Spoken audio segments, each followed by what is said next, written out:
Погасить задолженность, заплатить вовремя налоги и алименты. Когда эти обязанности не выполняются в срок, на помощь правосудию приходят судебные приставы. Как нужно работать, чтобы получить за свой добросовестный труд федеральную награду, узнавали наши коллеги из Нерюнгри.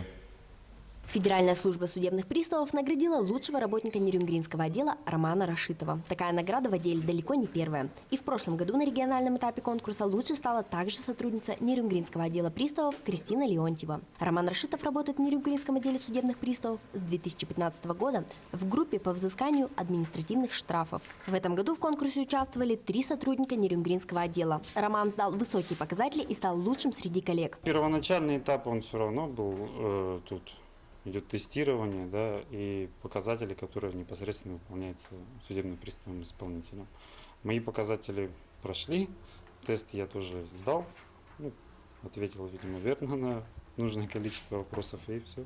За его добросовестный труд сотрудника отметила Федеральная служба судебных приставов России. Знание федерального закона непосредственно, которое помогает, скажем так, и в работе, и, как мы видим, в конкурсе.